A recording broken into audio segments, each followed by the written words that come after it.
पूर्ण प्रक्रिया 19व्या राऊंड नंतर त्यांना सांगण्यात आली नाही असा एक गंभीर स्वरूपाचा आरोप आहे। आरोनवरती पण आरोप केला जातोय, निवडणूक अधिकाऱ्यांवर आरोप आहेत, फोन त्या ठिकाणी घेऊन घेण्यात आले आणि ईव्हीएम बद्दलचे जे आरोप आहेत त्याबद्दल तुम्हाला काय वाटतं?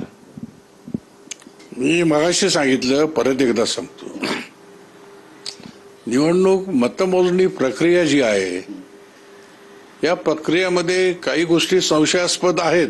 लोकसभेमध्ये निर्णय अधिकारी हा जो नेमला जातो, आता विशेषतः उत्तर पश्चिम मध्ये मुंबई उपनगरचे कलेक्टर जे आहेत जिल्हाधिकारी त्यांनी नेमणूक केली वंदना सूर्यवंशी यांची।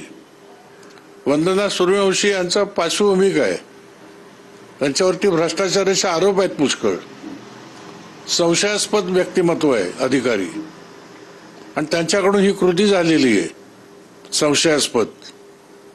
आता ह्या कृतीबद्दल त्यांना जे काय असेल ते कोर्टाला दाद द्यावी लागेल। यांनी दाद मागायची, त्यांनी दाद द्यायला लागेल। पण ह्याच्यातून एक स्पष्ट होतं की निवडणूक आयोग जे आहे यांनी आरो नेमताना काही निकष कलेक्टरना दिलेले असतात। अशा भ्रष्ट अधिकारी वंदना सूर्यवंशीसारख्या भ्रष्ट अधिकाऱ्याला या ठिकाणी आरो म्हणून नेमलं कोणी शिफारस केली, ही कलेक्टरची मोठी चूक आहे। निवडणूक आयोगाकडे त्यांना दाद द्यावी लागेल। नक्कीच, पण हे जर झालं आणि त्यातून काही वेगळा निर्णय आला तर तो स्वीकारणार तुम्ही? कोर्टाचा एकदा निर्णय आला ना की तो स्वीकारायच लागतो, तो स्वीकारायच लागेल। आम्ही स्वीकारतो।